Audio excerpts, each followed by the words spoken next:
Good day, folks. My name is Josh Undercoat, 14-wing reconditioning specialist. Today I'm coming from my host to give you a presentation on Wisdom with Wednesdays in regards to practical reconditioning.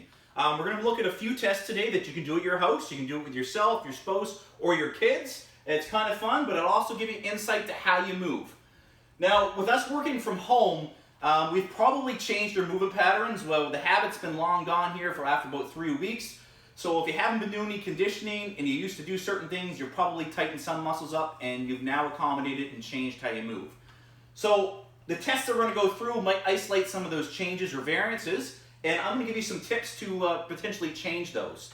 A few weeks ago I gave you a tip on hamstring. It was a hamstring flow. I will post that video, but we do know tight hamstrings correlate with low back pain. I know for a fact my hamstrings are not tight right now, so I'm going to leave that out. But you should assess them yourselves, and you should try out that other video that I will post in addition to this one here. So today, we're going to check out a few things. First thing is, you get a camera, you're just going to stand against the wall here, and you're going to check your posture. So I'm going to put this down now. It's going to stand like this. Boom. This is my natural posture. Okay? I'm going to face the screen. I'm going to do the same thing. Excellent. Okay? You're going to use that for a reference later. The next one is I'm going to look at the FMS squat. So basically that's this movement here. You may have seen on Eric's video a few weeks ago during his live presentation. It's an excellent movement to assess. So my feet are about shoulder width apart. I grab a hold of this dowel. I put it up my head. Notice that my arms are bent like an L or about 90 degrees. I'm going to push this up above my head as high as I can, and I'm going to squat for depth. Now I do this almost every day, or I used to when I was at work. I already know for a fact I am tight. Something's tight in me, because I'm not getting the same score I normally would. The objective is that my knees wouldn't go past my toes and my arms would line up with my back, or excuse me, with my heels. So my hands are coming forward, so I've done this before, I know I'm tight. The other way to assess this is to stand on a 2x4, okay? This makes it substantially easier. Now I get full points, pretty much. I should do that again, that wasn't a good one. Even the trainers get sloppy here. So there we go, that's a little bit better. Okay? So I'm tight, and I do feel that in my back. The question is it my back that's tight, my hamstrings, or my shoulders? I'm going to speculate it's my shoulders. So how do I assess that? So I'm going to take my hands like this. I'm going to make two fists. Bang, bang. One hand goes behind, one hand goes over top. They can't touch each other, so there's a little bit decreased range of motion. And watch this. I know this one is tight. I can't get it up, and I can't touch it right now. Okay, shoulders sore from previous injuries. That might be my range, but I can tell you, the odds are that I'm now accommodating by pulling forward. Part of our stay at home, I started doing a lot more push-ups, and those muscles are probably tight, which is now pulling my shoulder forward, which prevents me from being able to roll back. Things to consider. So, one of the first things we can do to help loosen those shoulders up is to go through and foam roll. So I'm not going to go through the foam rolling process because I can take an entire video to demonstrate these, but to roll your upper back, your mid-back, your lats, and your chest. Okay? We have videos up on our Train Heroic how to do this. If you're interested in it, we can also post the video at the bottom of this video to demonstrate.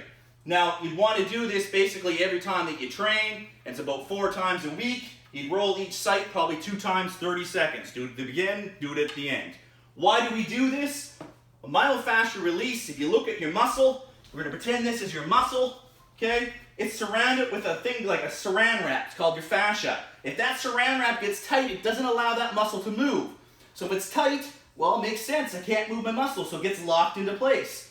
If we roll it, you need that muscle out, and it gets more blood flow, but it also gets a little bit more flexible. So if it's more flexible, it has more range of motion, okay? If I get more range of motion, I can probably put myself back in that position. And the trick is my brain and my spinal reflexes will allow me to go back, and I can actually condition myself, like a dog, condition to change that movement pattern.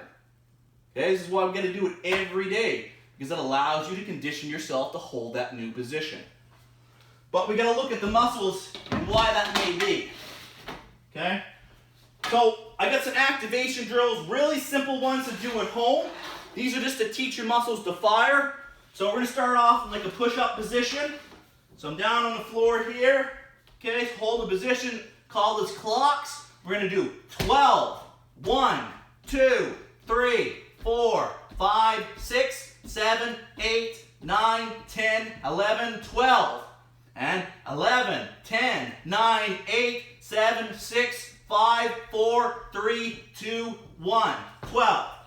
So counterclockwise, clockwise. We do it with our left arm, we do it with our right arm, we do it twice. What does it do? It starts to roll your shoulders up, but it works on your range of motion while activating stability muscles. Very important. If you can't do that from a push-up position, you do it off your knees. If that is challenging, you do it off the wall. Make sense? Perfect. All right, so the next one on here is teaching yourself to retract your shoulder blades. So what does that mean? I got a posture like this. I said we go back and look at the video. Well, I already know that I roll because I've been doing a lot more chest. So I need to teach myself to go back like this. How do I do it? Well, I can take a TheraBand, like one of those rubber bands, and pull back. Okay? I can get up every 15 minutes at my workplace, which is my kitchen table, and teach myself to go back. It's conditioning, folks. You teach yourself a new habit. This is the habit. I gotta have my shoulders rolled back. You know, if I don't do a lot of this, these muscles get fatigued. And those muscles underneath, called your rhomboids, help pull those shoulders back. I typically do a lot of this with folks that work in an office environment when they come to see me for reconditioning because they have those postural needs. We might just give them a one-arm row, but guess what? I got an old dumbbell here. I can do that too. Okay, it could be a can of soup, a piece of wood. I got a chair. I lean over, my back is straight, arm hangs down, and I retract my shoulder. Or in other words, I do a row. Light weights, but we want the endurance, folks. So we're gonna go 15 times and pulling back. Okay, we switch around, you do the other arm. 15 times. If it's really light, maybe we do it 20 times.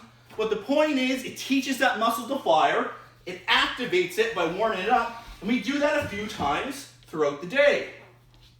Okay? Teaching you to fire those muscles. The other one's your traps.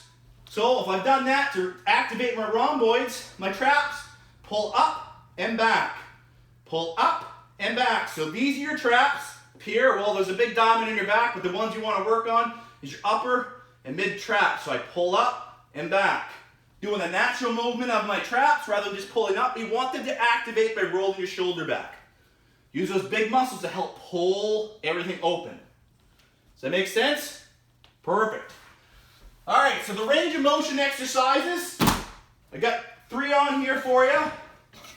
We have a Y, T, W, and L. So I'm gonna lay like this, okay? So legs at 90 degrees. I'm gonna put my arms straight up. I want my back here, a natural curve, or flat on the floor. Flat on the floor is gonna activate my abs, which is fine. We just don't want you to arch your back more to get this movement. So push your back down, hands come up at 90, or excuse me, up to the Y.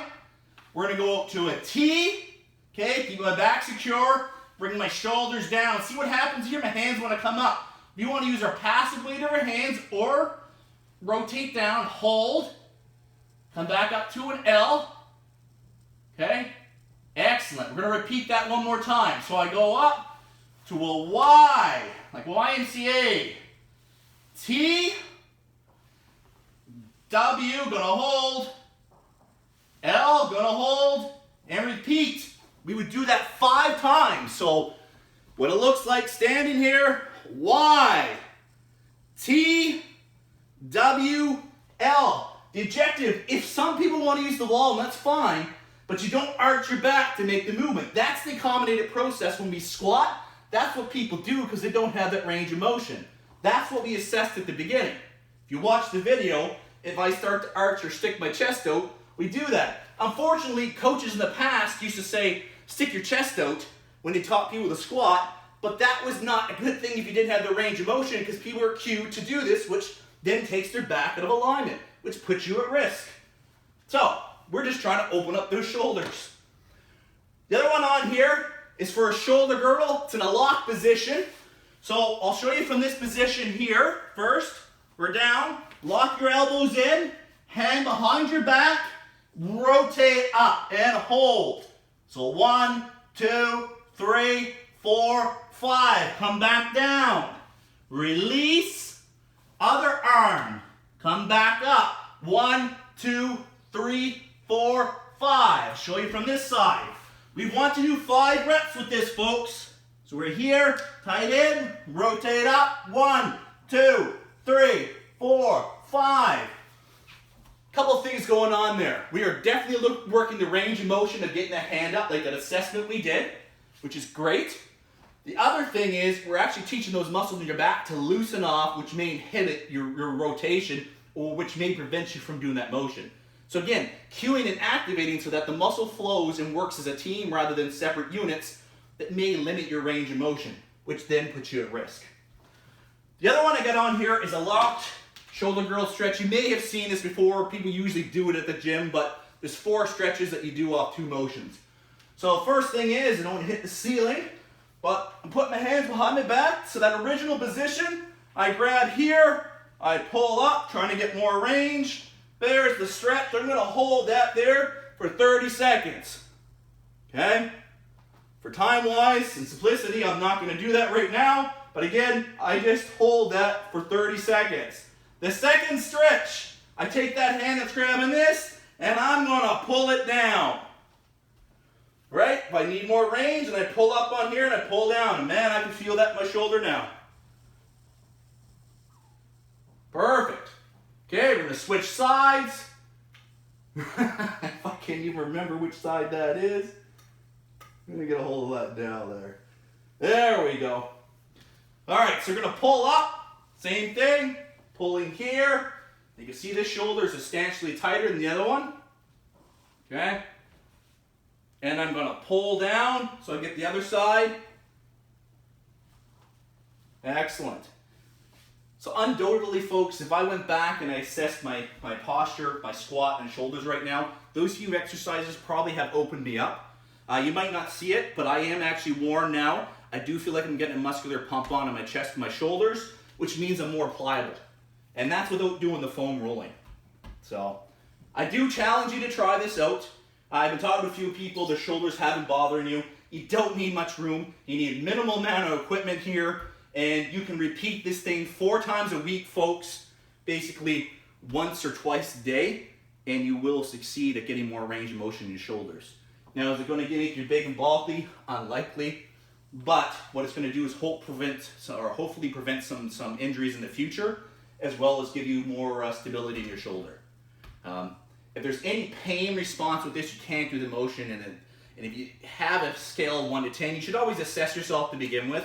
Now, if I start off as I have a pain of 1 out of 10, and it goes up to 3, that may be acceptable. But if you have like a 3 or 4 out of 10 to start with, and it shoots up any more than that, you should go see your clinician, whether it's a physiotherapist or a physician.